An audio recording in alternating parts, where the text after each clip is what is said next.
Pourquoi est-ce que la plupart des couples qui ont un bébé font un baby clash? Pourquoi est-ce qu'en 2025, alors qu'on a des tonnes de podcasts, de magazines, de documents à la télé, d'émissions consacrées à la parentalité, à la maternité, pourquoi on a encore des couples qui vivent un baby clash? Et ben mon point de vue, c'est qu'en fait, tout le monde se parle du baby clash, mais personne ne se parle de ce pourquoi il y a vraiment un baby clash. Donc l'objectif pour moi dans cette vidéo, c'est de vous expliquer ce que je vois dans mes accompagnements et surtout vous expliquer comment vous pouvez faire si vous traversez un baby clash pour vous en sortir. Je ne vous spoil pas, mais on va aller sur des choses que vous n'avez jamais entendues. On ne va pas du tout se parler de communication gentille dans le couple. On ne va pas se parler non plus de équilibrer les tâches entre les membres du couple ou trouver du temps pour soi, chacun, parce qu'après l'arrivée d'un enfant, c'est super difficile de trouver du temps pour soi. Tout ça, c'est des choses que vous avez vues et revues. Je les laisse gentiment à toutes ces petites émissions qui vous repassent en boucle ces trucs-là. Moi, ce dont je vais vous parler aujourd'hui, c'est des choses dont vous n'avez probablement jamais entendu parler et qui sont pourtant à la source, à la racine des problématiques du baby clash. Bon, déjà, je ne vous refais pas tout l'article sur qu'est-ce que c'est qu'un baby clash, vous le savez, c'est les tensions qui existent dans un couple au moment de l'arrivée d'un enfant, que ce soit le premier ou le cadet ou les autres enfants dans la lignée, dans la famille. Pourquoi ça arrive? En fait, la vraie raison, je ne vais pas tourner autour du pot, sincèrement, la vraie raison qui existe, c'est que les deux parents dans le couple proviennent d'une identité familiale qu'ils n'ont pas analysée. Ok, je sais, j'ai parlé chinois, tout va bien, c'est normal.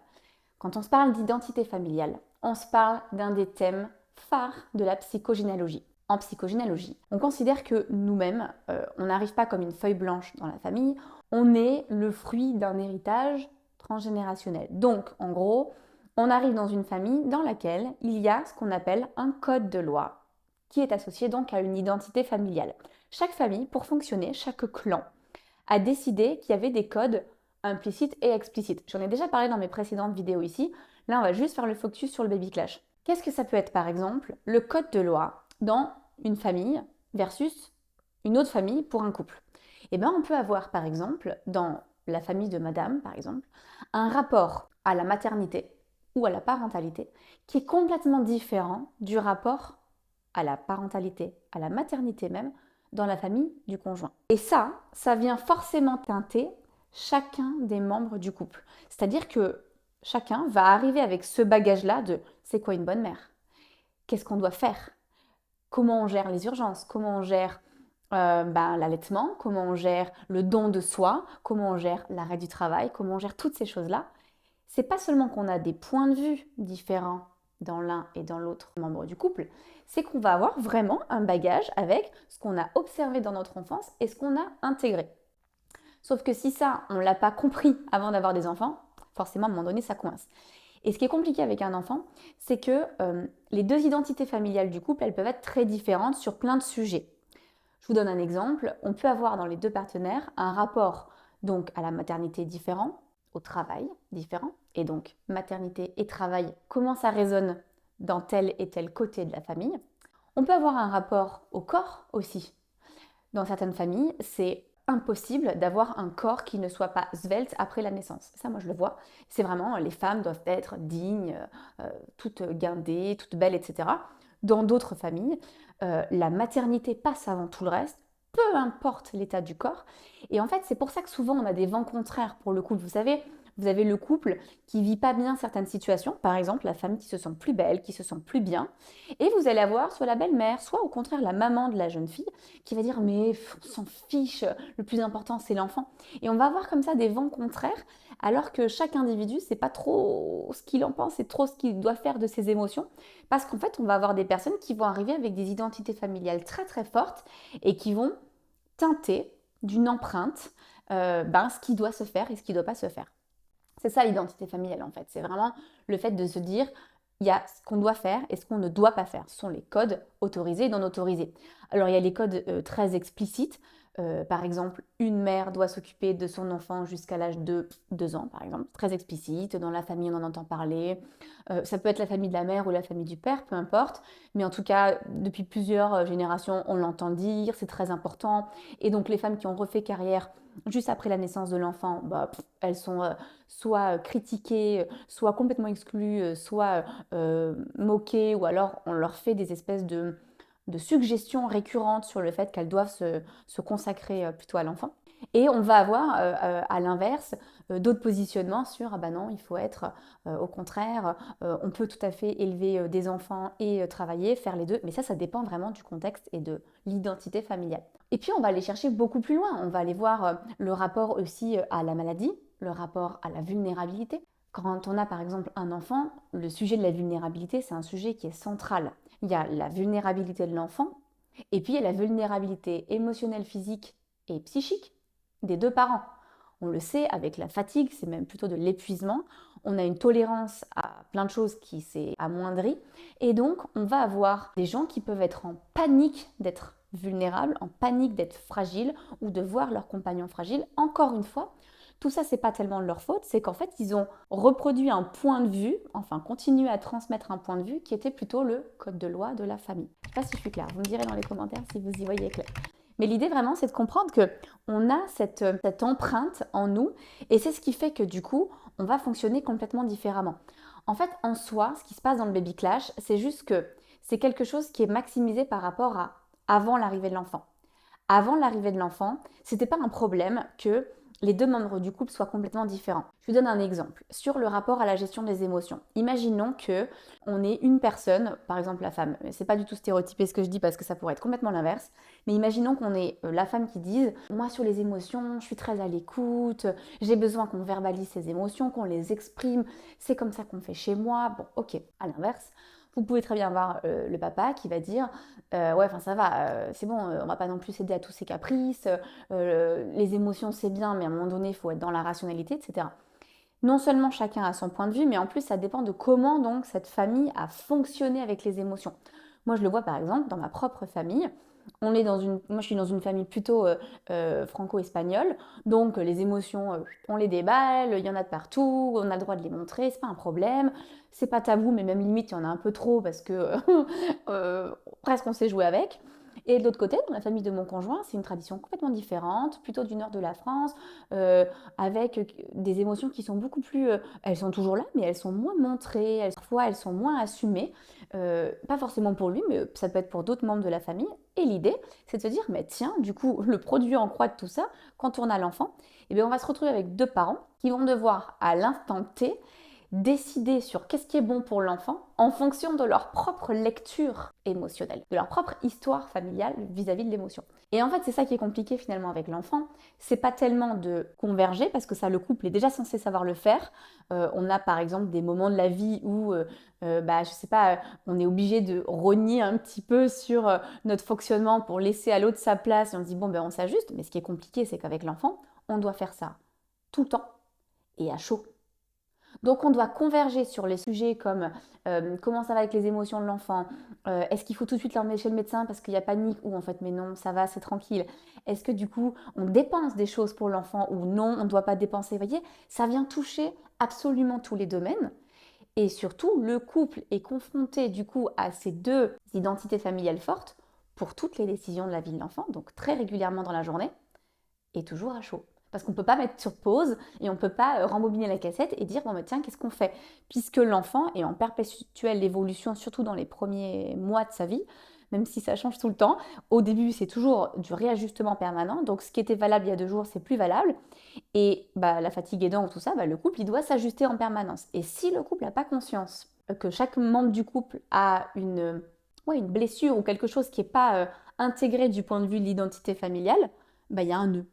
Et moi, je le vois avec des couples que j'accompagne, par exemple l'argent.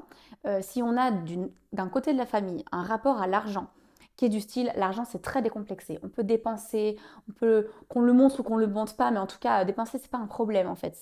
L'argent c'est un moyen, c'est voilà. Et de l'autre côté, on a toujours eu quelqu'un qui était plus proche de ses sous, dépenser ça doit être rationalisé, ça doit être mesuré, ça doit être pondéré. Quand on doit converger à chaud pour l'enfant, parce qu'il y a une dépense à faire, parce que ce soit pour le côté pratique, ou que ce soit pour quelque chose de plus logistique ou plus important, on va dire, entre guillemets, et du coup, il faut aller toucher ce sujet du rapport à l'argent. Alors, voilà, maintenant je pense que vous avez compris un petit peu ce que c'est que l'identité familiale dans le cadre du baby clash. Encore une fois, ça touche tous les sujets, et dès que c'est pas résolu, bam, du coup, ça vient appuyer. Et c'est pour ça que les couples, moi, ils viennent, ils se déchirent devant moi dans les accompagnements, tout simplement parce qu'il y en a un des deux qui n'a pas travaillé sur ce sujet, et qu'en fait, à chaud, on n'a juste pas le temps de faire le point. Donc du coup, maintenant, c'est vraiment la deuxième partie de la vidéo, c'est qu'est-ce qu'on fait de ça? Comment on fait pour s'ajuster? Déjà, le mieux, c'est de le faire à froid. Autrement dit, tout ce que vous pouvez faire avant la naissance de l'enfant, c'est top.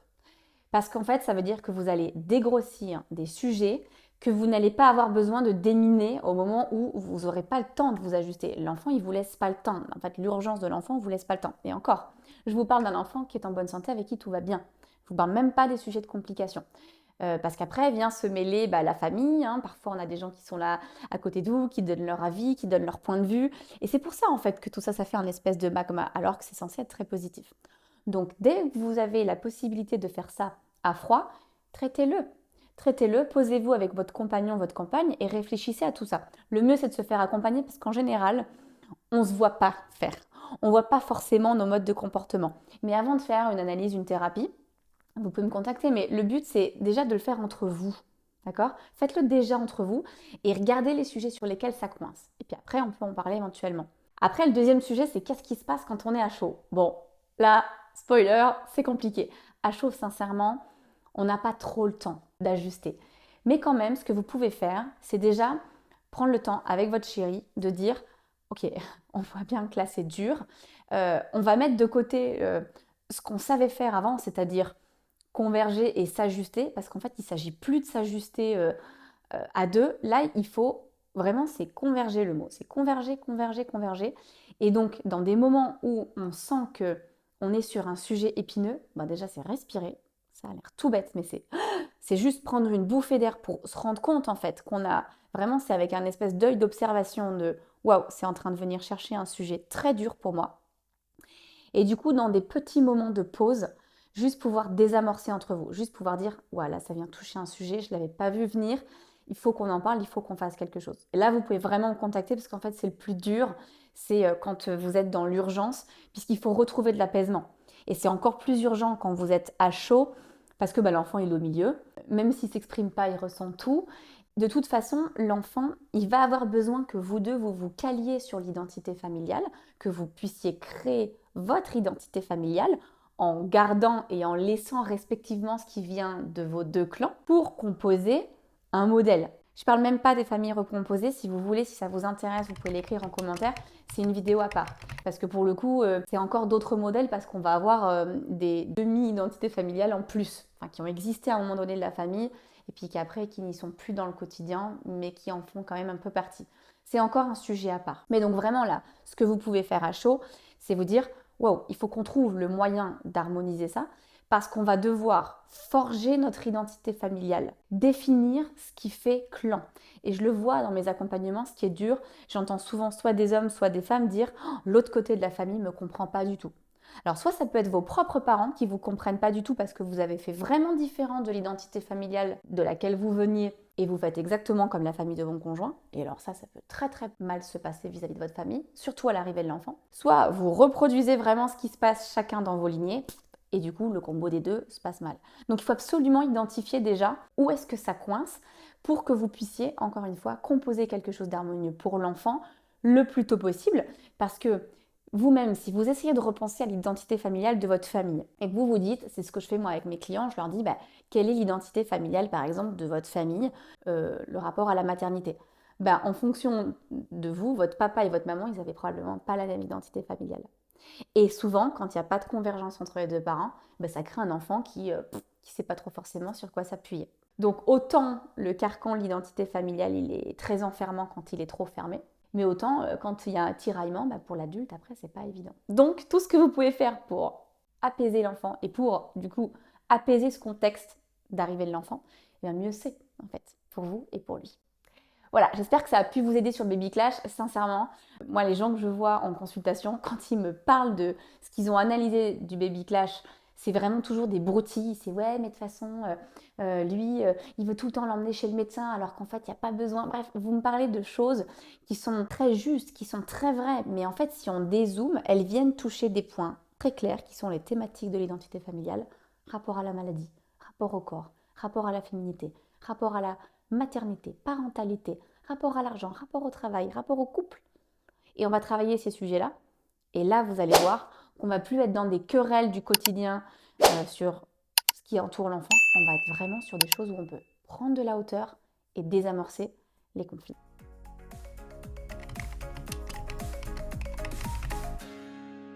Je vous dis à très vite.